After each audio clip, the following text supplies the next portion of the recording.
This week, the Mr. Burns of media, the boss of Fox News, Rupert Murdoch, tweeted, and I quote, "Maybe most Muslims are peaceful, but until they recognise and destroy their growing jihadist cancer, they must be held responsible." Oh, good, Rupert Murdoch. Thank God you spoke up. Because what the world needs now is another rich, white Christian man telling Muslims what they need to do. What's that, Rupert Murdoch? You think the leaders of an organisation should be held accountable for the actions of a group of rebels?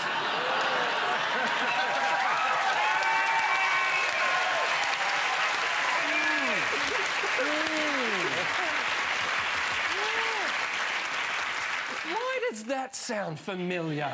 Oh, yeah, that's because you refused to be held accountable for your journalist who decided to hack the phone of a dead girl called Millie Dowler.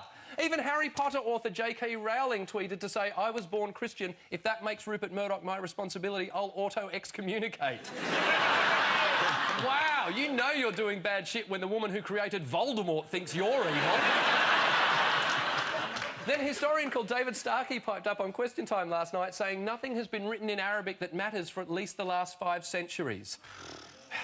It prompted fellow historian Katie Leighton-Jones to tweet, "Dear Britain, David Starkey is to historical inquiry what Miley Cyrus is to classical ballet."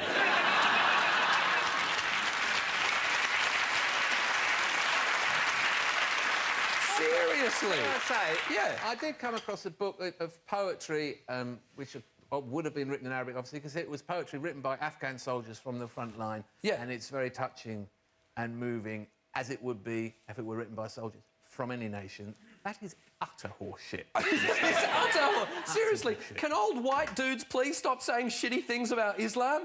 Because every time they do, I'm scared that all Muslims will think we're all like that, which is pretty much how all Muslims feel when a terrorist kills people in the name of Allah. And for those accusing me of defending Islam, which, and a lot have said that this week, I'm defending common sense. There are 1.6 billion Muslims in the world right now.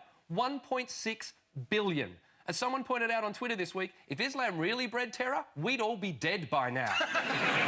The combined forces in total of Islamic State, Boko Haram and Al-Qaeda makes up 0.003% of the global Muslim population. Less than 2% of all terror attacks are carried out in the name of Islam.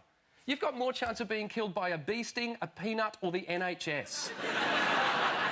And I'm sure most Australians are lovely, but until we recognise the festering pus sore that is Rupert Murdoch, maybe we need to be held accountable as well. Because having said all that, I don't know, maybe I'm wrong. Maybe we should be congratulating Rupert Murdoch, because in a sorely divided world, what we need now is unity. And whether you're a Muslim, Christian, Hindu, Buddhist or Jew, I think we can all agree Rupert Murdoch is a massive fuckknuckle.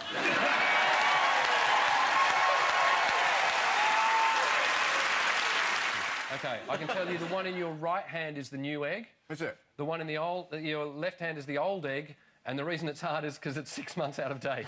That's not good enough. We said you have to come in here in person and convince Alex. Have you been convinced by that? That was just basically a shit, boring Snapchat, so no.